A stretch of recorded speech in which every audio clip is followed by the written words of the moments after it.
Well, we go from having a fucking shit show with WWE Blowdown, actually known as Super Showdown. I'm calling it Super Blowdown because the fucking show pretty much blowed. But hey, what are you gonna do? That's WWE. Now moving on to something else that's non-WWE related. Actually, a pay-per-view that I was looking forward to very much for this weekend was the New Japan Wrestling Dominion pay-per-view for 2019. And I actually watched 7 out of the 9 matches that appeared on the card. 2 of which I did not because I didn't particularly care for these 2 matches that occurred. But we'll go into the matches I actually watched and viewed. I actually have my computer up to help guide me through some of the action that I don't particularly remember off the top of my head because there's so much fucking shit that you watch for this pay-per-view that you can't quite remember everything that happened, you know? So let's go into the matches that I viewed and watched. My overall opinion and just giving you a little play-by-play information that happened on the card from what I don't remember. So, first match on the card was Jon Moxley in a non-title match facing a guy by the name of Shota Umino.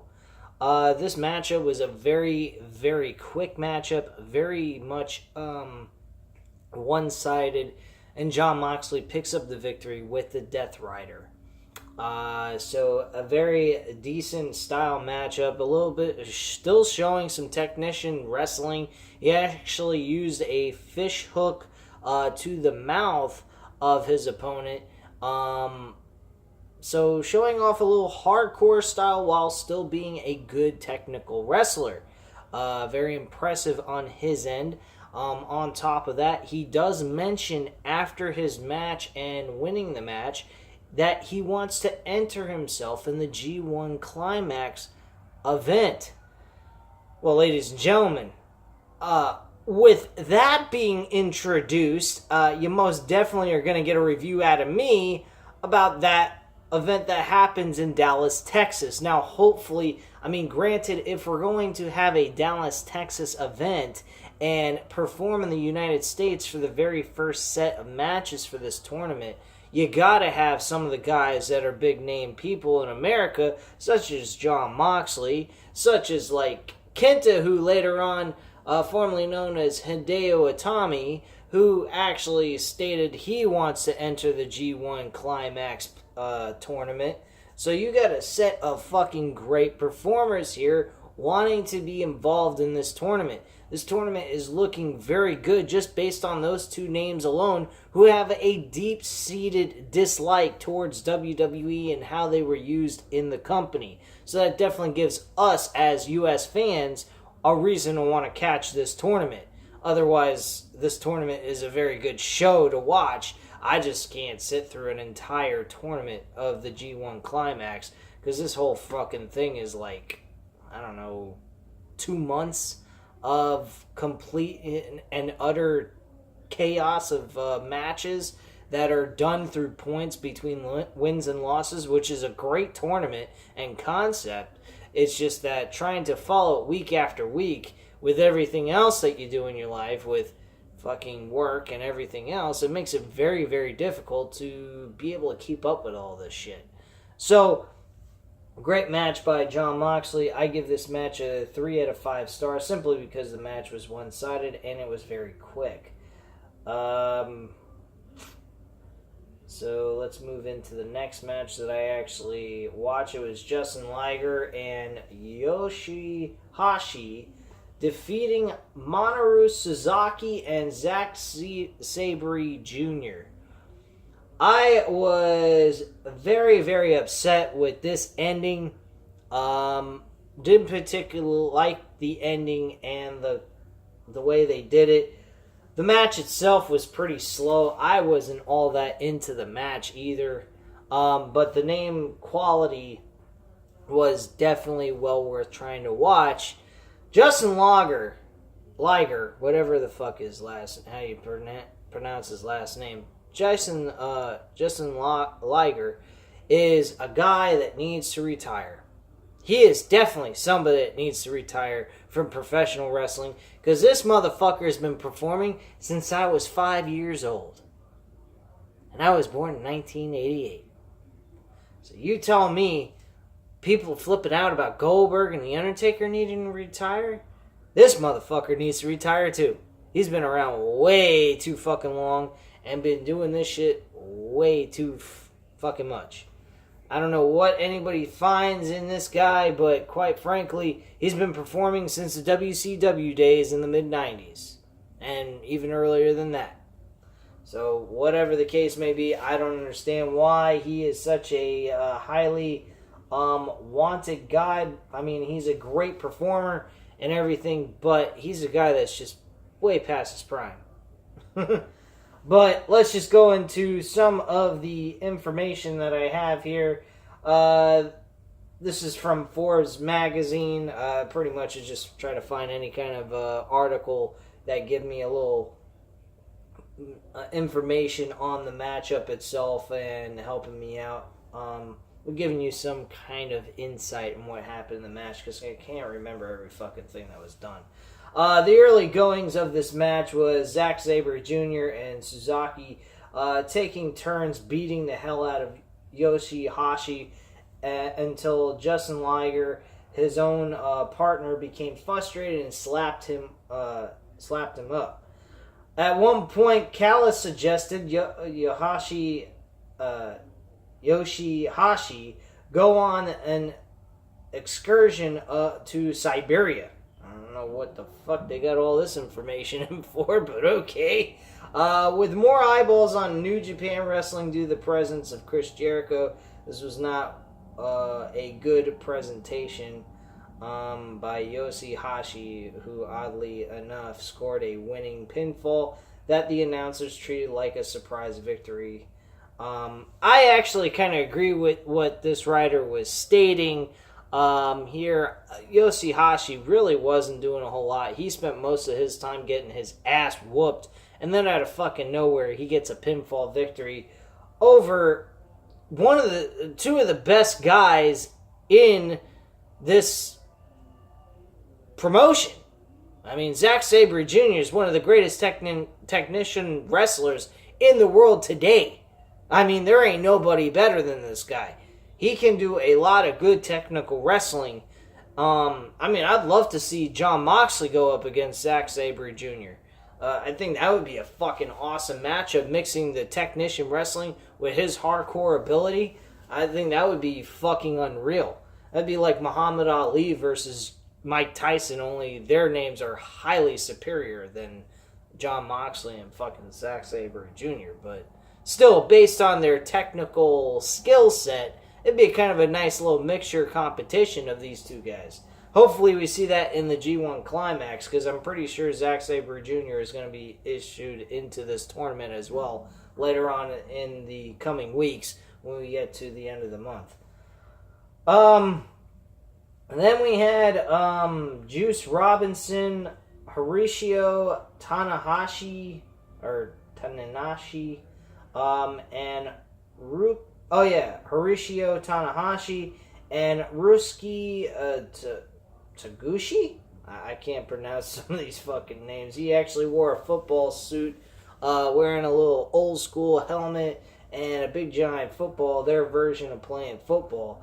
And they went on to face Chase Owens, Jay White, and Taji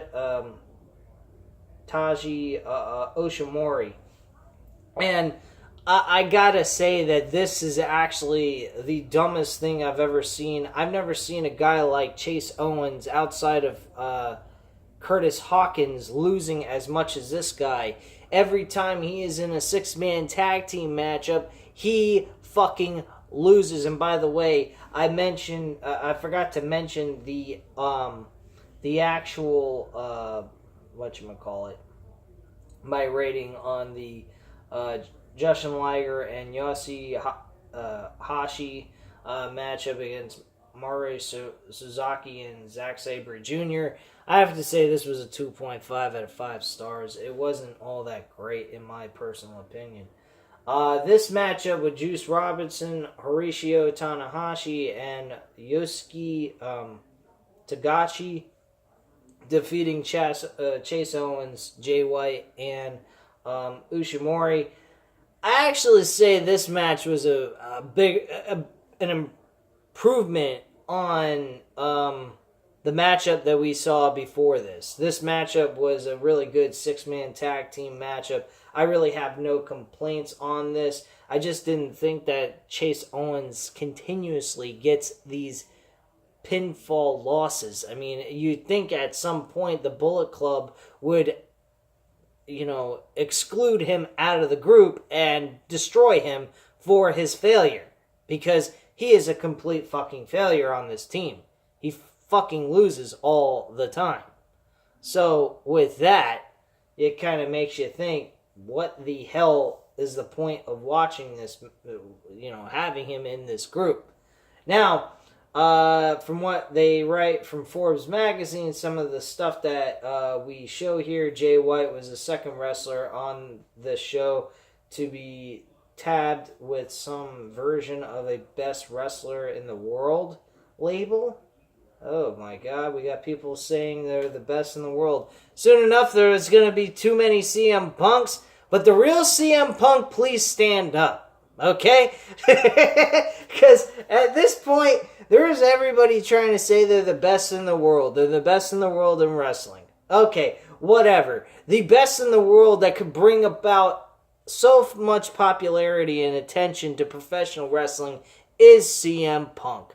This guy brought so much attention in 2011, and things got even more heated in 2014. He created his own label and his brand of himself off of controversy and dislike towards professional wrestling and the WWE itself. So, if there is one person as an entertainer even, forget about wrestler, just entertainer, it's CM Punk. He put more stock into professional wrestling during that point in time when he quit, and he still is gaining interest by the millions of people because people are still wondering, is CM Punk ever going to return to professional wrestling, in the hopes that he might actually go to AEW. I would love to see that. Him and AEW with Jon Moxley, those two being the center main event of a major pay-per-view for AEW at some point down the line, would be fucking incredible. That would be an amazing matchup. I would die to see. I would die to go see it, man. It would be fucking amazing. But quite frankly, this label with the best in the world shit's really getting annoying. I don't particularly like it. And the Dominion was still in hour 1. This could quickly become annoying. Juice Robinson appears to be in the midst of a slow-burning heel turn, beginning with his recent haircut. The guy from Forbes magazine thinks this is a terrible idea.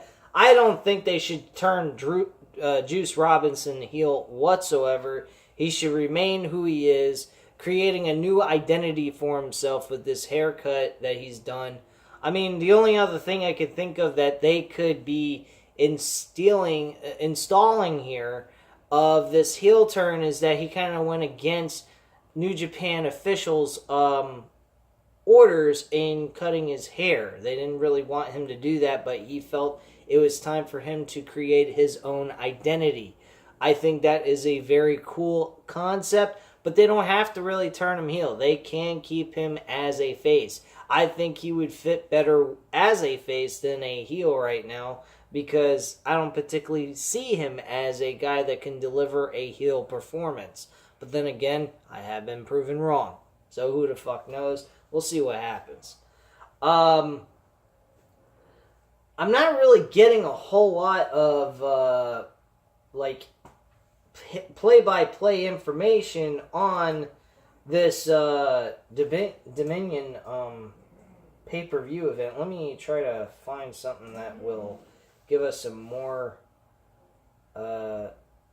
information. I'm going to see if I'm going to get something from Belcher.com, see if they got highlights of the in-ring work that happened between these guys. Okay, here we go. Let's get down to the 6-man tag team match. Okay. So we go straight into it. Juice Robinson was reeling following the loss of his United States Championship to Jon Moxley.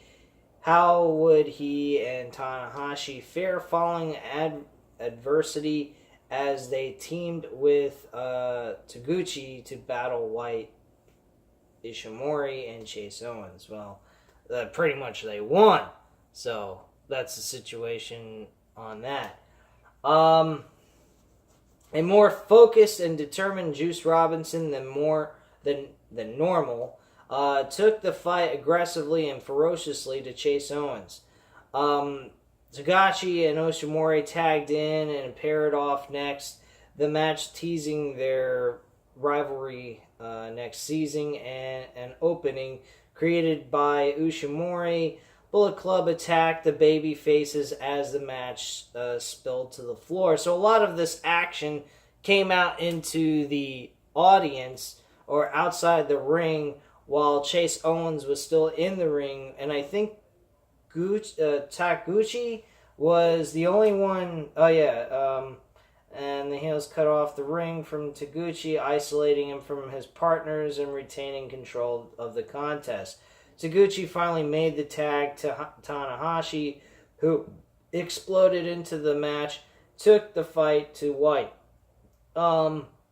Switchblade encountered a clothesline, enhancing the injury to Ace's left arm, which is a very good detail of information. He's portraying this old age character. I don't know if these injuries are true or works, but if they are works, they are doing a fantastic job continuing the story of the ongoing struggles that Tanahashi has to deal with in his old age of his career. So I think that is a very good bit of detail that New Japan Wrestling is instilling in this matchup.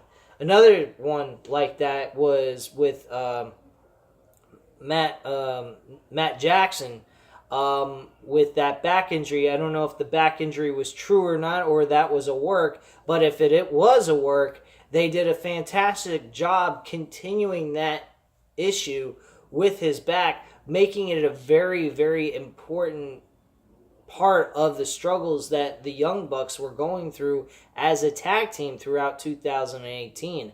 So if that was the case, kudos to New Japan Wrestling for making that a focal point on the Young Bucks struggles as a tag team throughout 2018. So let's go back to the in-ring action here that I have in front of me that I could go over with you guys. So yeah, Switchblade encountered a clothesline, enhancing the injury of Ace's left arm, that's Tanahashi, before delivering a side suplex. Bullet Club unloaded a corner attack, but the babyfaces broke any attempt at a pin. Tanahashi repeatedly tried for the Switchblade, but settled for simply diving down on White. It kind of looked like he was trying to attempt that Switchblade that you usually see from Seth Rollins on WWE, but he really couldn't attempt it because of the injury to his arm. So he just simply fell on top of Chase Owens' neck and got the 1-2-3 and picked up the victory. And that was pretty much the overall situation with this match. I felt that this match was a 3 out of 5 stars. It had a very good, entertaining segment, spot, and I felt it really could be something on a regular television show for a 6-man tag team match, like a WWE show, for like Monday Night Raw. If they could actually put on a good matchup on Monday Night Raw, I find it completely boring.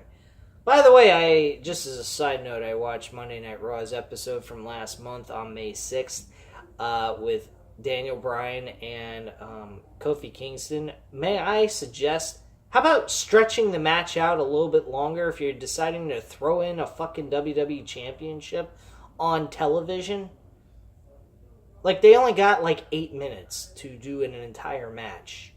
It's as long as what the Dolph Ziggler match was on Super Blowdown. What a joke. Anyway, I know I keep throwing WWE into this scenario, and I do apologize.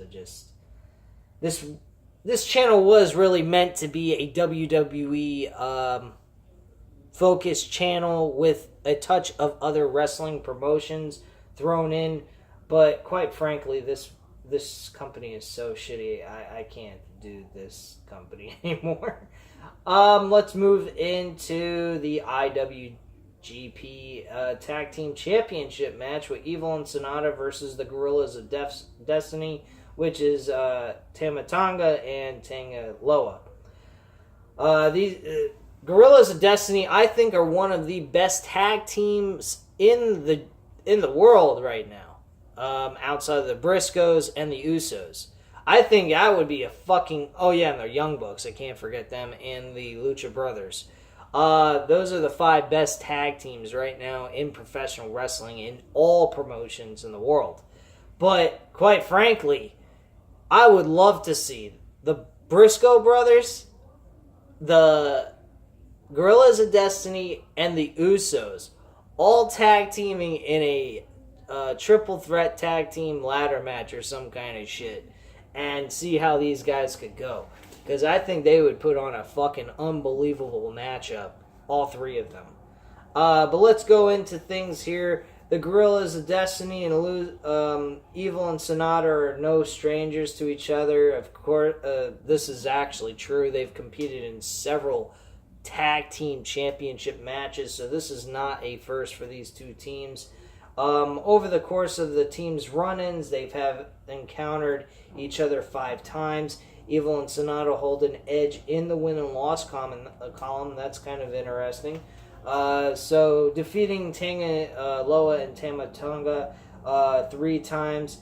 If they did that Sunday, they would regain the IWGP Tag Team titles. Okay, we already know all that. Loa and Tonga benefited from the interference at the hands of Jado, formerly the manager of Okada, who is now currently the World Heavyweight Champion in New Japan Wrestling. The champions isolated Evil and worked him over. Several minutes passed before Evil was able to create separation and make the desperation tag to Sonata, who unloaded, trapping Loa in the Paradise Long. Okay, Paradise Long. I don't remember them calling it that, but alright, Belcher, you really did a good job on your information here. And sending Toga to the floor. Moments later, Sonata executed a standing moonsault while Evil applied a sharpshooter to Tonga. Loa broke up the challenger's attempt at the Magic Killer. Found himself in another sharpshooter, but interference from Judo broke it up.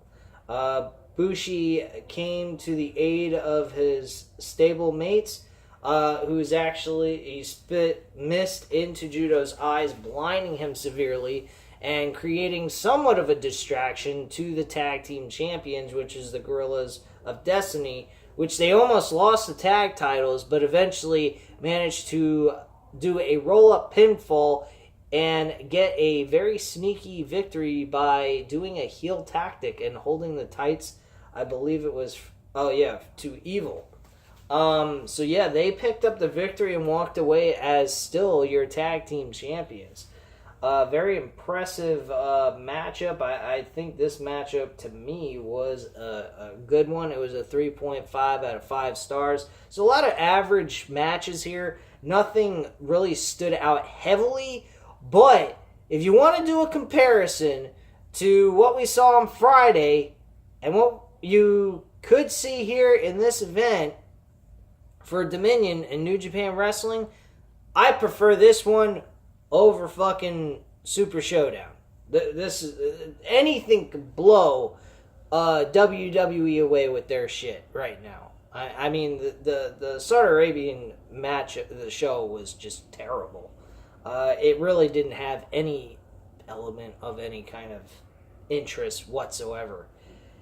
This had a lot of good stuff. They had introductions of the G1 Climax tournament with people being added into the tournament.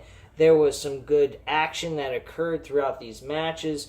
Two of the best matches, which I'm coming up to right now, one of which was the Junior Heavyweight Championship with Dragon Lee, who won the title back at the G1 Supercard show that was in Madison Square Garden. So these two guys, Will Ospreay, my God, this guy is. From what I heard, he's getting bigger in size. He's using weights and so forth to help himself get into shape, which I do think eventually is going to lead him out of the junior heavyweight division into a heavyweight division, and eventually maybe even becoming a world champion as well. So that only time can tell on that. So let's go into some of this. So let's go into what we saw here. One of the things that Belcher writes here in his article for this, the writers of Belcher.com, in an amazing display of speed and tenacity and death-defying offense, Lee sprinted through the ropes, wiping out Ospreay at ringside with a suicide dive that brought the audience alive. Pretty much the match was more like a dance for a little while until that spot. That spot was so fucking dangerous. He literally landed on the outside of the ring where the announcer's booth was, and he almost broke his fucking neck. Literally. It was a very dangerous spot, and the audience was very shocked by this too. I thought maybe the referee was going to call the match, which is not particularly something that... I'm sorry, there was a fly in front of me. That's not particularly something that New Japan Wrestling does, is call a match to a draw because two competitors can't compete. Usually, eventually, they get them involved in the matchup and get the match over with. But this matchup, I gotta say, guys, this was by far one of the best matches on the card. 4 out of 5, actually 4.5 out of 5 stars. We saw a lot of different maneuvers performed here. We saw a big hook kick down Lee, but the champion delivered a reverse Rana and a standing Spanish splash or Spanish fly by Ospreay earned him a near fall. Moments later, he followed with a head scissors from the inside of the ring to the floor. Ospreay, though, landed on his feet. Fueled by adrenaline, Ospreay delivered a shooting star press for a 2 count. This allowed the aerial assassin to set up the Os cutter, but Lee caught him with a nasty knee to the face. A double stomp off the top rope, driving Ospreay to the floor, set up a near countout, but both men returned to the squared circle. Let's see here. So, by the end of this matchup, Lee encountered a powerbomb into a destroyer, followed with a knee strike, and still could not keep his challenger down, which eventually led to Ospreay recovering, delivered the Oz Cutter, and then finished it off his opponent with the Stormbreaker for the 1-2-3. Very, very good matchup, and what a fucking blast was it to watch this entire match. I really wish I was actually there to see it in person. I think I would have had a fucking even better time watching it live and in person. These guys really tore it up. They beat the hell out of each other, and at the end of the day, 4.5 out of 5 stars. This matchup was superb. I mean, it was by far one of the better matches on the card. The second best match on the card was the Intercontinental Championship match. I gotta give it that. Kota Ibushi defending the title against Naito, or Nato, whatever the hell you say his fucking name. So pretty much, Nato sitting in 0-2 against Kota Ibushi. Wow, that's pretty fucking unusual. I didn't think Naito was never beaten Kota Ibushi, so that's new to me. Naito was not only seeking his first victory against Ibushi here in 2019, but also an IWGP Intercontinental Championship he has not been able to hold onto despite 3 reigns to this point. So really what they're saying here is that he's won the title but has been unable to keep it after one title defense.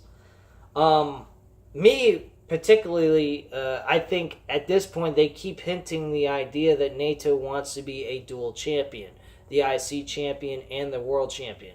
I think at this point this needs to be his highlight reign after he's already beaten Kota Ibushi, which he does this in this event.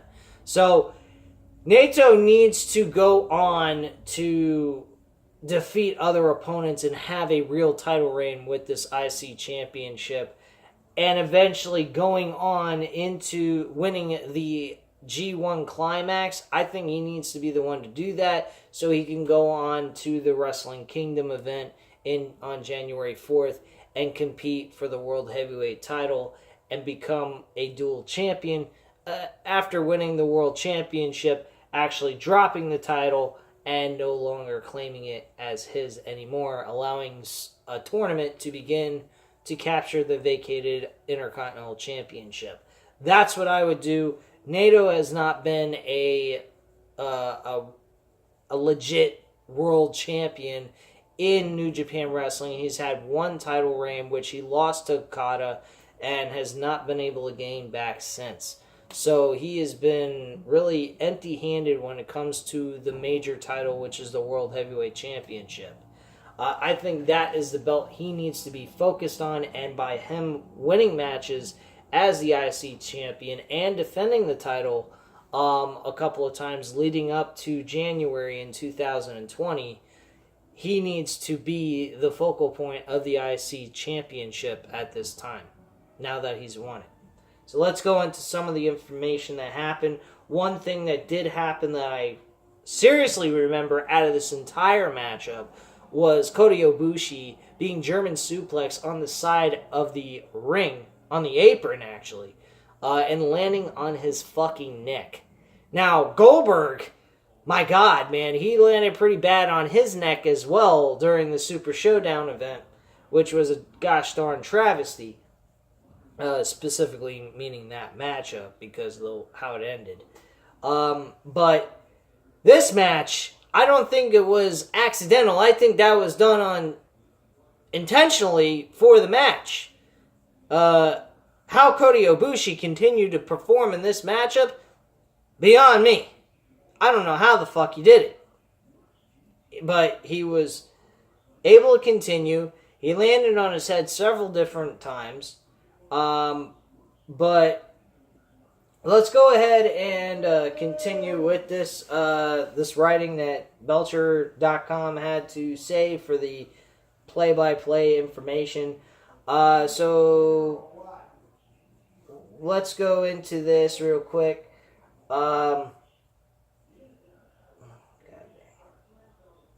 So he wiped out. So basically, what happened here is Naito and Kota Ibushi really went back and forth, heavy hits, stiff hits. They were very tough on each other.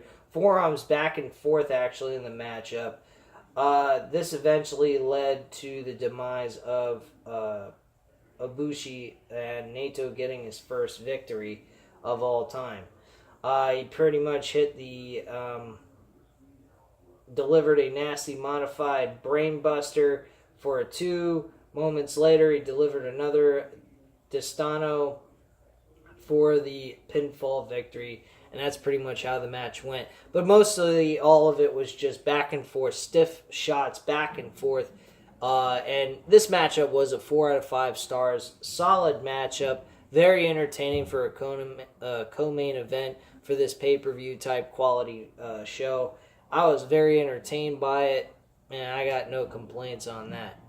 I do apologize, but I am a little bit on time constraints here. My camera is getting limited on memory, so I'm trying to get this done as quickly as possible.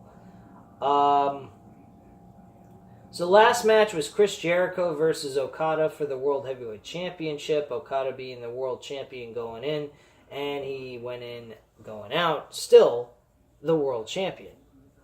Unfortunately, this matchup did have a very shitty ending, actually, in my opinion, but not the kind of shitty ending that was horrible or anything.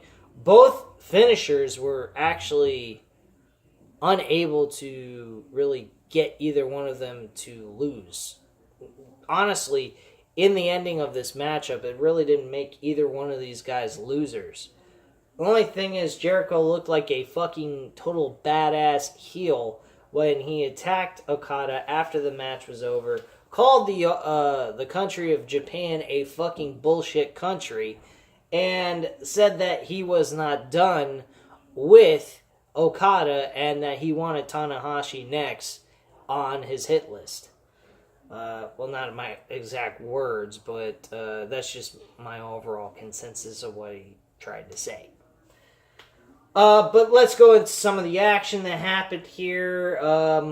Pretty much the aggressive, seemingly obsessed Jericho seized control of the match early and drove the fight to the floor, where he benefited from the contest's brawling nature. He plumbed Okada, driving him into an announce table before unloading it with a series of elbows to the head. Jericho then sent Okada into the barricade, mocked him with the television camera as the crowd sat in stunned silence. Jericho is really taking off what The Rock did with Stone Cold Steve Austin back in 1999 at Backlash. If you guys have never seen that matchup or thought the match was good, I would definitely recommend it. It was a really decent matchup for a repeat of what happened at WrestleMania 15. So let's go further into this. I already mentioned a crossbody from the middle rope and a high-angle suplex followed as the loudmouth villain continued to mock him. Even commentator Don Callis expressed surprise in Jericho's utter dominance of the Rainmaker. The self-proclaimed Painmaker, which is Chris Jericho, punished his opponent's chest, chopping away in an attempt to drive the breath out of Okada. Very smart tactic and very smart move on Chris Jericho's part. A flapjack from the champion, though, allowed him to create some much-needed separation. So it was short-lived as Jericho wrestled back control of the match from the champion. He grounded Okada and applied a Boston Crab, but the resilient Rainmaker fought to the ropes and created a necessary rope break. A big drop kick from Okada, again creating separation, but the battered babyface was unable to follow up. Jericho went for the code breaker. This was actually attempted several times in this matchup, by the way. The Rainmaker, Okada pulls off a code breaker of his own, trying to get the pinfall, but Jericho manages to kick out of that as well. So let's go all the way down to that. Pretty much everything else is self-explanatory. Pretty much a lot of back and forth action. At that point, the Rainmaker delivered a shotgun dropkick that sent Jericho into the corner. There, the champion stomped away at the challenger, doing a lot what Jericho was doing earlier on in the matchup. Jericho again cut off his momentum with a code breaker. Okada shot his shoulder off the mat, preventing the 3 count and preserving his title reign. Okada recovered and delivered a German suplex. Jericho dodged a Rainmaker, which, by the way, was never used in this matchup whatsoever, which is a very good thing because the way things were going, you couldn't have Jericho just lose by one Rainmaker. That would have sucked. So he tried one of his own, but Okada answered with a code breaker, which I already mentioned earlier. He kicks out of the pinfall. The spinning tombstone by Okada was preceded by another attempt at the Rainmaker, but Jericho countered and applied the Walls of Jericho. Jericho tried for the Judas effect, which, by the way, was not used in this matchup until the end when Okada picked up the victory. Very good touch on New Japan Wrestling not to allow him to hit that move and then have Okada kick out of it. I think that's a very good thing. I think that is a move that needs to be protected for a while until a major contender faces Jericho at some point in his career later on in the coming months or coming years. Depending on how long Jericho plans on continue to wrestle. I have no idea. So Jericho tried the Judas effect, as I mentioned, and Okada ducked it. The challenger tried for a code breaker and then another sunset flip. Okada sat down on it and rolled him up for the 1, 2, 3. So the ending was a very old school ending, kind of sudden. Didn't really bring any major pop out of the crowd until Jericho brought in a chair, and due to the Judas effect with the spinning elbow to the head, and that was pretty much it. The crowd got more into it after the match than during the match. The match itself, I'd give it a 3.5 out of 5 stars, simply because of the fact that the match didn't have any kind of element that brought the crowd to life heavily. I mean, the crowd was into it because of the fact Jericho's reaction or kind of interacting with the crowd, and that brought them somewhat to interest with this match. But other than what Jericho was doing with the crowd, Okada didn't really bring much to the table here. He really was kind of flat. Didn't seem like he brought so much intrigue to this match like he usually does in his previous matches. In this one, he just didn't seem like he was into it. I don't know. Maybe he was dealing with an injury possibly, or he just was having an off day. I have no idea, but quite frankly, this was not one of his better matches. I've seen way better from him in previous matches he's had in the past. So, yeah, I mean, this show was not bad whatsoever. I think it was a solid, okay matchup. The Belcher Report website is giving this matchup an A+, which I don't understand why it was given an A+, but, I mean, outside of the ending, after the ending, and we went straight into what Jericho was doing with Okada, that really was the best part of the match, was after the match, not during the match, which is kind of fucked up in itself. But at the end of the day, this pay-per-view quality show was what it was, a pay-per-view quality show. It was definitely something that rivals a lot of the other promotions' shows of late. Quite frankly, if you wanted to ask me who do I think is the best promotion in the world right now, it wouldn't be, I don't know. I mean, it's pretty close between AEW and New Japan Wrestling. Ring of Honor's right behind them. WWE is behind Ring of Honor. I think Ring of Honor is a better show than fucking WWE. And Ring of Honor is a slow-paced fucking snails to a crawl show with their in-ring capability. Only with certain competitors do they go really fast-paced. And last place right now is Impact Wrestling. Impact Wrestling it has really good quality programming in the sense of like trying to deliver something that will gain people's interest, but where they fail to deliver is the in-ring action, which they entail most of that in the show is in-ring wrestling. But they really don't have a whole lot of great talent that can provide that kind of wrestling catch cam matchup like WWE has or the other promotions that are above them, in my overall opinion of rankings of in-ring performances. But anyway, guys, if you like this video, hit the like button. I definitely would appreciate it. Hit the subscribe button if you're not already subscribed to this channel, by the way. And leave a comment down below about the show if you've seen it. Let me know what you guys thought about it. And I'll get right back to you on that. And I thank you very much for watching, and have a great night, guys. Bye.